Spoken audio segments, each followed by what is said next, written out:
White people cannot have Ubuntu. And that's not our fault. That's your fault. You're welcome to my YouTube channel. My name is Winnie Lake. Thank you so much for clicking on this video. If you're new here, you are welcome. Find yourself at home. Feel comfortable. And if you're my returning subscriber, God bless you. Thank you so much. I don't take it for granted. We are going to be looking at this video that went viral. I can say that Ubuntu in simple terms is just I am because we are. And because we are, I am. Or maybe have you come across someone who has ever told you that it takes a village to raise a child? Exactly. So that is my understanding of Ubuntu. And I'm very sure that if you're an African, this term is quite easy for you to resonate with because it's something that does not operate or function under an individual point of view. Rather, it's a communal principle. So when this video popped up, this gentleman was saying that white people lost their humanity a long time ago. Long before they even stepped in the soil of Africa, they were already killing themselves, and it lasted for hundreds of years. Ubuntu means white people cannot have Ubuntu. And that means white people are not human. That is correct. White people cannot have Ubuntu. And that's not our fault. That's your fault. White people lost their humanity a long time ago.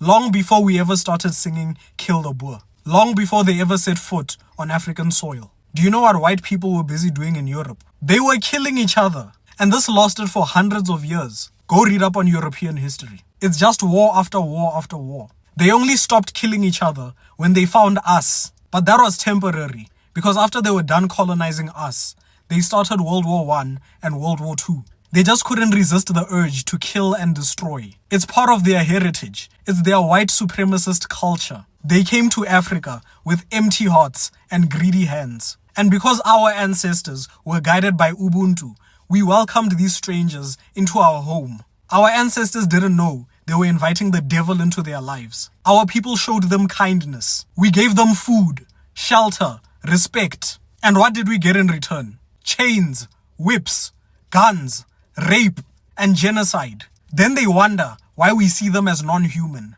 No human being would do what they did to another human being. Only a demon could do what white people did to us. Only the devil himself would look into the eyes of a black child and see a slave. You dehumanized us first. You dehumanized us for hundreds of years. White people are experts at dehumanizing anybody that doesn't look like them. And then you wonder why we don't trust you. You don't get to colonize us and steal from us and enslave us and then turn around and get offended when we sing a struggle song like Kill the Boer. This is our song and we will sing it whenever and wherever we want. That song was created during a time where our people were being treated like animals by the worst people to ever walk this planet. We did nothing to you. We didn't steal your land. We didn't enslave your children. You did that to us. You came here. You took everything from us. And now you want us to live in peace, but you don't want to give back what you stole.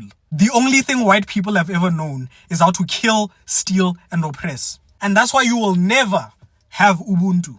I don't know where you stand, but at this point, allow me to ask if in 50, 100 years to come, the African community will still be operating under Ubuntu, because I don't see it happening that way with everything that is happening.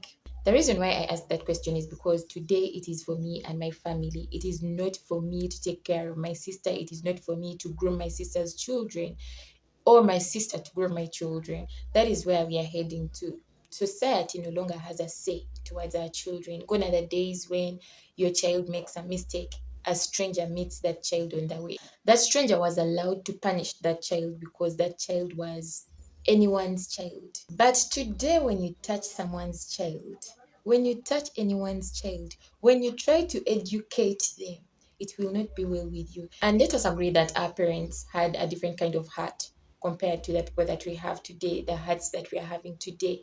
Selfish, inhuman, not understanding, and a lot of other things. That is why you're still going to find someone coming out and killing you mercilessly. That is why you're going to be hearing news of people killing each other.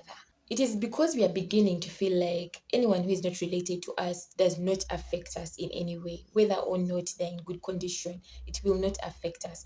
Again, because of Ubuntu, you're going to realize that it was easy for someone to leave their place and walk to a far distance, and they're given a place. These people ended up even staying in those areas and making their own clan because of the principle of Ubuntu. But today, can someone come out of nowhere and come into your place and you're okay with that?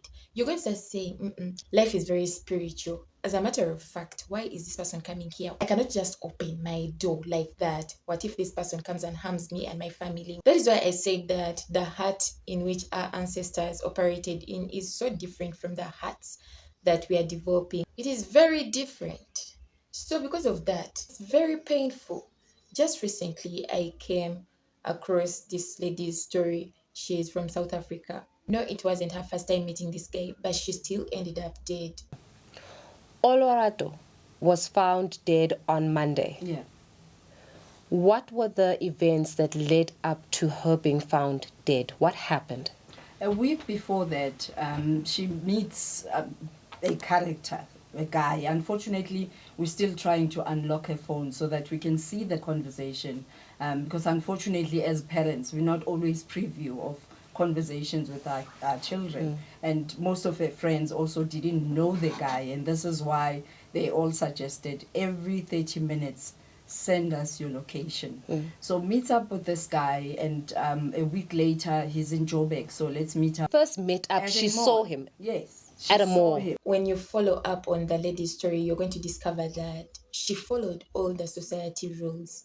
She told her friends, I am going for this date. She shared her location and told her friends to always check on her every after 30 minutes. But she still ended up dead. South Africa is even very far. If I come back home, in the neighborhood, we had a lady shouting for her life and no one got out because people fear for their own lives. They did not know how many people were involved in the killing, so they feared for their lives. Some of them have kids, some of them have families to take care of. So you can imagine how this lady ended up dying. But what is sad is the fact that she even mentioned one of the names. She actually knew one of the guys, and she kept on saying, even you, how could you do this to me? Even you. It means that people no longer care whether or not they know you. Whether we like it or not, Ubuntu is dying even within the African communities. It is dying. We no longer have the right hearts. Even if you have the right heart to take care of your neighbor may not have the right heart to come towards you for help. So because of the fear of helping a stranger who may end up harming you, or seeking for help in the hands of someone who may end up killing you, we would rather be selfish than to be selfless and lose your life just like that. Thank you for watching this video to the end. Until next time, see you. Bye-bye.